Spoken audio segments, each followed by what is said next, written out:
Planifica, invierte, ahorra, cuida tu bolsillo. Es momento de escuchar Economía Popular.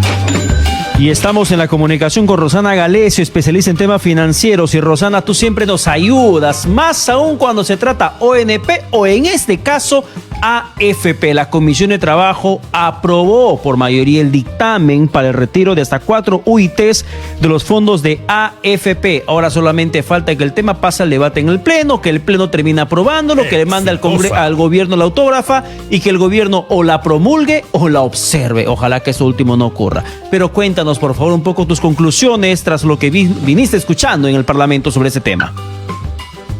Sí, ¿cómo están? Buenas noches. Mucho gusto de estar con ustedes. Bueno, sí, finalmente se aprobó en la Comisión de Trabajo, ya se había visto en la Comisión de Economía. Se ha podido notar que hay algunos cambios. Por ejemplo, se hablaba en la Comisión de Economía de que era un retiro sin ningún tipo de limitación para aportantes y no aportantes. Sin embargo, ahora se habla de que tengan 3 meses de no venir aportando, que no cuenten con 3 meses de aportación, ¿no? Entonces, en realidad, habría que ver ahora qué es lo que sale en la norma final y qué es lo que se discute en el Congreso, porque se debería estar exonerando de la Comisión de Portavoces y mandar la autógrafa directamente después del Pleno para que el Ejecutivo, se presume, lo apruebe inmediatamente, ¿no? Así es, Roxana, pero también recordemos que este es el 6º retiro extraordinario de la AFP. ¿Crees tú que con estos retiros pues ha ayudado realmente a los peruanos a reactivarse económicamente? Serían hasta 4 UITs, o sea, 18.400 soles. ¿Cuánto podríamos hacer con esa platita? Mira, en realidad yo sí considero que los peruanos han tomado decisiones urgentes o vamos a decir, de situaciones de baja de ingresos significativos, sobre todo después del tema de la pandemia o mediante esto y con el desempleo, subempleo significativo que hay en el país y todavía no se reactiva la economía. Sí considero que ha sido un desahogo económico, sobre todo porque las deudas bancarias no han perdonado finalmente y además porque se ha juntado o se ha venido uniendo en el camino con el descrédito que han sufrido este tipo de fondos de pensiones, ¿no? Lastimosamente hemos empezado el 2022, Katiuska, con una baja significativa en lo que son los rendimientos de este tipo de fondos. Entonces, sí creo que no hay otra alternativa que darles opciones a los peruanos que decidan qué hacer con su dinero, sobre todo cuando ya no creen en el sistema y cuando ya no van a aportar, porque se ha incrementado considerablemente también el número de emprendedores en nuestro país. Entonces, ante esa situación y ese tipo de combinaciones que se han dado, sí se ha visto y he podido revisar muchos casos directos donde los peruanos han tomado este dinero y han pagado deudas a los bancos que los venían ahogando, que los venían torturando considerablemente y sobre todo a nivel de créditos de consumo. Claro, pero Rosana, y aquellos que, por ejemplo, mencionan que no es prudente el tema del retiro de los fondos de la AFP porque estás, primero que nada, descapitalizando y segundo, que estás empujándoles a una vejez de pobreza, de miseria, porque no van a recibir su pensión cuando lleguen a la edad de la jubilación. ¿Cómo se puede responder ante esos argumentos que lanzan aquellos que se oponen a este 6º retiro de la AFP? El alto porcentaje de los peruanos, lamentablemente, Pedro y chicos, están viviendo una situación de pobreza actual. No tienen que esperar a la vejez para vivir en una situación de pobreza.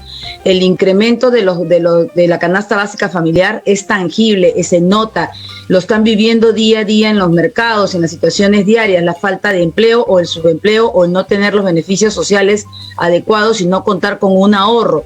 Entonces, yo creo que sí es válido pensar en una vejez digna en donde uno tenga algo que valerse de acá a un tiempo, porque nos hemos dado cuenta, por ejemplo, que el tema salud sigue siendo una variable que de un momento a otro nos puede atacar considerablemente.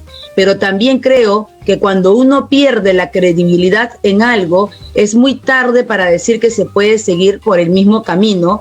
Y creo que muchos de los peruanos son muy inteligentes, pero a la vez también urgidos de tener hoy una vida por lo menos promedio adecuada para sus hijos, para su familia. Entonces, hablar de una vejez de pobreza cuando vivimos una realidad de pobreza, creo que primero tenemos que preocuparnos en el hoy, ¿no? Así es, y la verdad yo sí estoy de acuerdo que los peruanos saquen sus 18.400 soles, podrían comprarse un carrito de repente para hacer taxi los fines de semana, invertir en su negocio, ahora que estamos con una reactivación económica quizás más pujante. ¿Cuál es tu consejo para ese sector que dice, ¿lo saco o no lo saco? ¿Qué hago con esa platita si estoy establemente económicamente estable? Mira, yo sé de muchos casos combinados en el último trimestre del 2020 y el primero del 2021, combinados entre los emprendimientos que han terminado creando los miembros de la familia, ya no los padres, los hijos, las madres, los sobrinos han salido adelante y en familia han sacado adelante muy buenos emprendimientos. Sí. También sé de muy buenos fondos de ahorros e incluso fuera del país. Lamentablemente ha habido mucha fuga de dinero fuera del país, que yo siempre recomiendo, ojo, que siempre esté regulado. Si yo voy a hablar de fondos o de inversión, cuidado con estas cooperativas que se crean de un momento a otro o estas situaciones que te dicen vas a ganar tanto de interés. Regulado siempre, pero te puedo decir a ciencia cierta y muy cercano a mí que mucho más cuando se toma una decisión con conciencia de retirar los fondos e invertir una parte en algo inmediato de un negocio y ahorrar otra parte en algo seguro, creo, y lo he visto de alguna manera con algunos peruanos que han sido muy, muy activos e inteligentes a la hora de decidir el retiro de su dinero.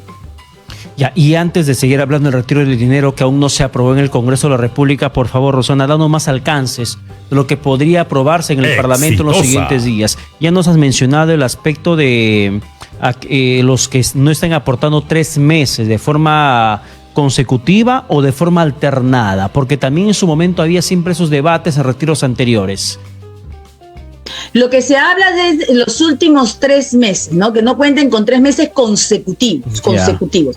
Ahora, como ha habido un borrador y ha habido otro aprobado en la Comisión de Trabajo, a veces se suele ajustar esa parte, pero pareciera que todo va a ir hacia este tema para poner algún tipo de candados. También conozco de situaciones de nuevos aportantes, ¿sabes? Yo manejo varias planillas de varias empresas donde hay jóvenes, muy jóvenes, que están empezando en trabajos formales y que deciden por una AFP, más que por el Sistema Nacional de Pensiones, lejos, muchísimo más. También hay de esas situaciones muy pocas, pero las hay.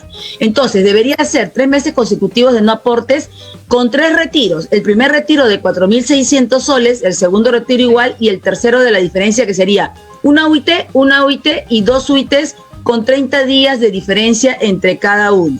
Se espera que después de aprobado en el Ejecutivo, que no haya ningún tipo de devolución o de ajuste en la norma, inmediatamente las AFP tienen que aplicar un procedimiento de la mano con la superintendencia, como siempre se ha hecho, y ese procedimiento ya está de alguna manera trabajado en plataformas digitales o digitalizado para hacerlo con depósitos en cuentas bancarias, para que no genere afluencia de gente ni nada más. ¿Qué recomiendo yo importante? Y siempre lo voy a recomendar, por favor, revisen sus estados de cuenta de las AFPs, revísenlo desde ya, porque me encuentro con muchas personas que ni siquiera recuerdan qué AFP tienen sus fondos, aunque en estos últimos año y medio ha estado muy movido el tema, pero también cuánto les queda de saldo, porque seguramente que van a decir hasta 18.000 soles, hasta 4 ITs o lo que tengas en el fondo. Entonces es importante también saber con cuánto estamos contando en este momento, ¿no? Así es, pero sin embargo la gente de la ONP dirá, o sea, los que tienen su AFP ya van por el 6º retiro, ¿y cuándo nosotros? ¿Cómo podría equilibrarse la balanza, Rosana? Lamentablemente, Catuja, estamos hablando de un fondo de pensiones privado individualizado donde cada persona, cada aportante tiene una identificación con su fondo y con cuánto ha venido generando en el tiempo versus una bolsa negra de un sistema que además estaba quebrado y que además para hablar de aportes o de evoluciones tendría que hablarse de tomar del presupuesto del país. Entonces, las incongruencias son muy distantes entre uno y otro, no hay lugar de comparación. Sin embargo, eso no significa que el Sistema Nacional de Pensiones no debería mirarse también con urgencia y debería hacerse un tratamiento especial ahí, porque se conoce y se sabe de cuáles son las instituciones, los años o los periodos en los cuales se ha tomado dinero de este sistema y no se ha devuelto oportunamente, ¿no? ¿Y qué consejo podrías dar en estos momentos, entendiendo que hay muchas personas que siguen aportando? Quizá algunas han decidido no retirar su fondo, pero que algunos que siguen capitalizando sus aportes como trabajadores y que se encuentran próximos a una jubilación. Esas personas que la retiren, que la dejen, si ya sobrepasan, por ejemplo, los 40 años, los 50 años, que retiren el dinero si es que el Congreso lo aprueba y el gobierno no lo observa, o que dejen aún que siga capitalizando, ganando, creciendo su dinero en su fondo previsional? Mira, en este momento, Pedro, el Fondo 1 ha retrocedido como 3% y el Fondo 2 ha caído como 2%. El Fondo 3 se mantiene estable. Yo recomiendo siempre que las personas que están de 30 años a menos sean bastante osados y mantengan por el tiempo que sea, largo tiempo, su fondo y se vayan al Fondo 3, que es mucho más riesgoso, pero que tiene una rentabilidad mayor y que siempre va a garantizar, incluso cuando ha tenido caídas, retornos más inmediatos. Cuando yo ya estoy cercano, pasando los 40 y muy cercano a los 50 mujeres, 55 hombres, que puedo tener los fondos, esta jubilación anticipada o el REJA, que espere hasta tener este tiempo y lo mantenga entre el 1 y el 2. Y si hay este tipo de caídas, no me desespere, porque también esto obedece a un tema internacional, no solamente nacional. Recordemos toda la situación que ha pasado con la guerra y todo lo demás, todo lo que ha pasado con las exportaciones e importaciones de productos. Hay que tener un poco de cautela. Entonces, si yo todavía estoy trabajando en una buena posición, una posición promedio, o estoy empezando un trabajo como dependiente en una institución formal, en una planilla, sí creo que el fondo de pensiones, que igual hago un llamado a que lo revisen porque han perdido mucha credibilidad, tienen que seguir manteniendo su dinero ahí. Entre el 2 y el 3, el 1 y el 0 ya es cuando ya te vas a retirar, pero el 1 es para personas que están muy cercanas, 50 mujeres, 55 hombres, ¿no?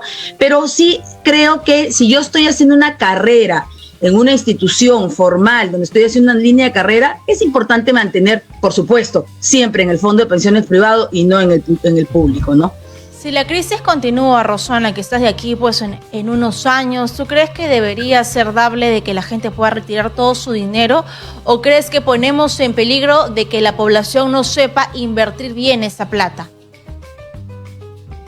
Creo que esto viene con una combinación, Katiuska, también de mayores beneficios u oportunidades tributarias, sobre todo para los emprendedores, para que se haga atractivo, dejar de acorralar al mismo nivel o grupo de contribuyentes. Viene de la mano con eso, viene de la mano con dejar de dar tantas normas que a la vez muchas veces son muy populistas en el momento, pero que no generan una continuidad para los emprendedores, que somos un gran número de peruanos que apostamos por seguir en el país y seguir generando negocio. Y creo que tiene que ver con cultura económica y cultura crediticia. El peruano no tiene una buena cultura crediticia porque tampoco no nos han guiado por ese lado. Y también las instituciones financieras tienen que ser un poco más flexibles, mirarnos de otra manera y no exigirnos como si todos fuéramos grandes grupos económicos, para todos igual.